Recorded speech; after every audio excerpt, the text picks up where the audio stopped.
2008년 5월 14일 새벽 1시 54분 미국 미네소타주 라이언 카운티 마셜에 거주하는 브라이언 스완슨과 아네트 스완슨 부부의 휴대전화가 벨을 울렸습니다. 전화를 건 사람은 이들의 19세 아들 브랜든 스완슨이었습니다. 미네소타 서부 커뮤니티 대학의 봄 학기 종강을 맞이하여 캔비 지역의 친구 집 파티에 참석했던 브랜든은 집으로 귀가하던 중 차량이 비포장도로 옆 도랑에 빠졌다고 상황을 설명했습니다. 브랜든은 부상 없이 무사한 상태였으며 차량만 고립되어 움직이지 못하니 자신을 데리러 와달라고 부모에게 요청했습니다. 이 통화를 시작으로 아버지 브라이언 스완슨은 아들을 픽업하기 위해 자신의 차량을 몰고 밖으로 나갔습니다. 어머니 아네트 스완슨은 집에서 대기하며 아들과의 연락 상태를 유지했습니다. 통화 과정에서 브랜든은 부모에게 자신이 현재 거주지인 마셜에서 서쪽으로 약 11km 떨어진 린드 마을 근처의 농로에 있다고 자신의 위치를 명확히 설명했습니다. 아버지는 브랜든이 설명한 린드 인근의 농가와 비포장 자갈길을 따라 이동했습니다. 아버지는 약속 장소 부근에 도착하여 자신의 차량 전조등을 깜빡였고 동시에 브랜든 역시 자신이 타고 있던 쉐보레 루미나 차량의 전조등을 켰다 껐다 반복하며 상호 간의 불빛 신호를 확인하려 시도했습니다. 그러나 어둠 속에서 양측의 차량 전조등 불빛은 전혀 교차하지 않았습니다. 서로의 위치 파악이 불가능해지자 브랜든은 답답함을 표시하며 통화 상태를 유지한 채 차에서 내려 멀리 보이는 불빛을 향해 직접 걸어가겠다고 말했습니다. 브랜든은 그 불빛이 린드 시내의 가로등이나 건물 조명일 것이라고 확신하고 있었습니다. 새벽 2시 19분경 브랜든은 아버지가 올바른 방향으로 오도록 돕겠다며 어둠 속을 도보로 이동하기 시작했습니다. 통화는 계속 유지되었으며 아버지는 운전하며 아들의 발소리와 거친 숨소리 그리고 주변 지형을 설명하는 음성을 실시간으로 청취했습니다.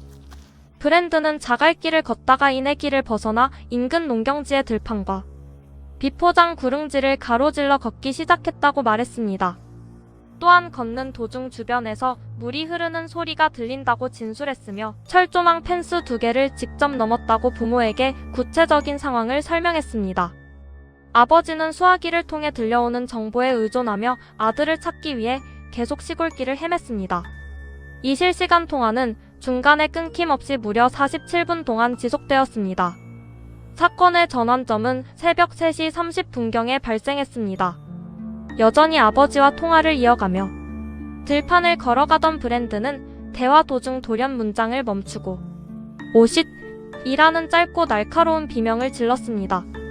그 비명 소리를 마지막으로 전화기 너머의 연결 상태는 완전한 침묵으로 전환되었습니다.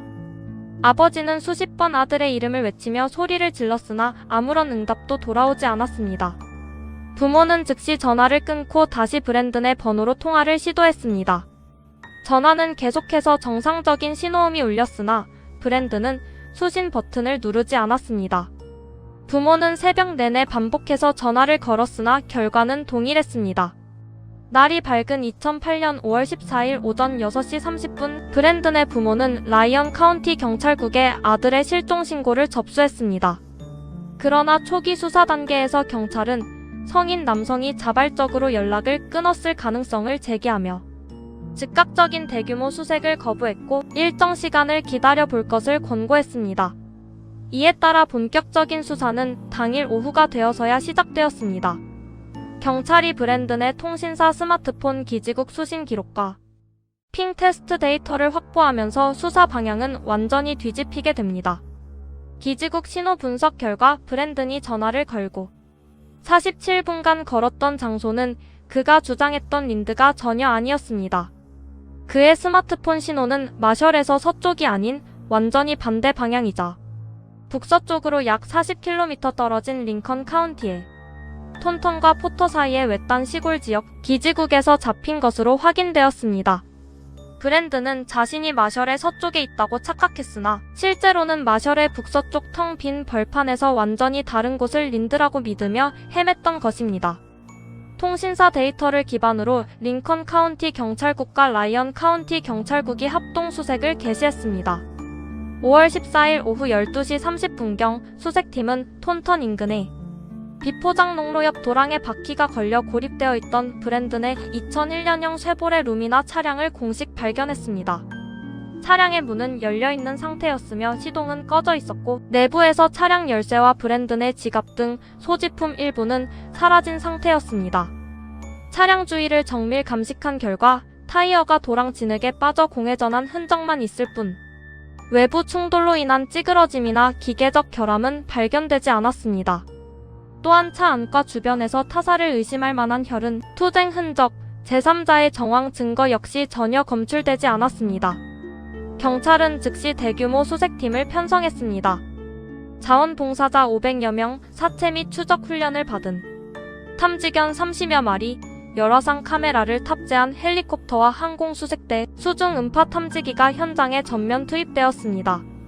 사우스 더코터 카운티에서 공수된 전문 블러드하운드 사체 탐지견이 브랜든의 옷가지를 통해 냄새를 맡고 추적을 시작했습니다. 탐지견은 브랜든의 차량이 있던 도랑에서 출발하여 서북서 방향의 농경지 들판을 가로지르고 비포장 자갈길을 지나 한 버려진 폐농가로 향하는 루트를 정확히 따라갔습니다. 이는 브랜든이 통화 중 설명했던 들판과 자갈길을 걷고 있다는 타임라인 내용과 완벽하게 일치하는 동선이었습니다.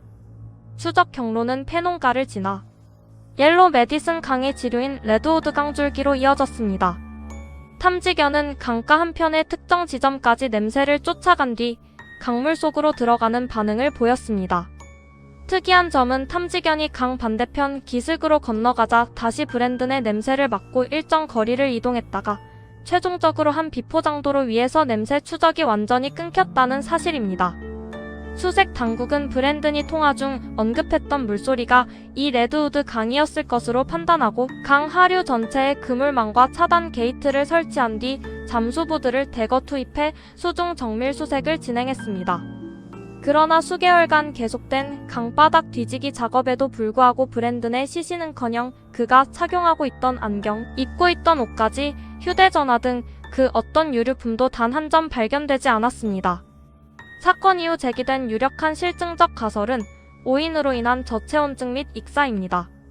브랜든이 도보 이동 중 어둠 속에서 레드우드 강이 가파른 제방을 보지 못하고 발을 헛디뎌 추락하면서 오 젠장! 이라는 비명을 질렀고 그대로 빠른 유속의 강물에 휩쓸려 익사했다는 가설입니다. 당시 봄철 눈이 녹아내려 강의 수위가 평소보다 높았고 유속이 매우 빨랐다는 점이 이 가설을 뒷받침합니다. 그러나 이 가설은 탐지견이 강 반대편 기슭에서 그의 냄새를 다시 맡았다는 수사 기록과 수십 킬로미터의 수색 구간 내에서 시신이나 가벼운 소지품조차 전혀 떠오르지 않았다는 물리적 한계에 부딪히며 확정되지 못했습니다.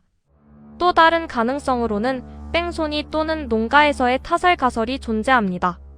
냄새가 도로 위에서 끊긴 점으로 보아 강을 건넌 브랜든이 지나가던 차량을 얻어탔다가 범죄에 휘말렸거나 인근 사유지 농가에 무단 진입했다가 인지하지 못한 제3자에게 변을 당한 뒤 시신이 유기되었을 가능성입니다. 하지만 이 역시 사건 현장 주변 도로와 농가 전체에서 어떠한 타살이나 급제동 흔적, 타인의 혈흔 반응이 나오지 않아 정식 기소나 용의자 특정으로 이어지지 못했습니다. 이 비극적인 미제 사건은 미국 실종자 수사체계의 법적 변화를 이끌어냈습니다. 브랜든의 부모는 주 의회를 상대로 성인 실종자라도 실종 정황이 위험하거나 비정상적일 경우 24에서 48시간의 대기시간 없이 경찰이 즉각 수색과 전파 조치를 취하도록 의무화하는 법안을 발의했습니다. 이 법안은 2009년 미네소타주 의회를 통과하여 브랜든법으로 정식 발효되었습니다. 그러나 이 법안의 계기가 된 당사자 브랜든 스완슨은 사건 발생 수십 년이 지난 지금까지도 어떠한 신체 흔적이나 물증을 남기지 않은 채 미네소타 역사상 가장 미스터리한 미제 실종 사건으로 기록되어 있습니다. 오늘 영상이 흥미로우셨다면 구독과 좋아요 부탁드립니다. 감사합니다.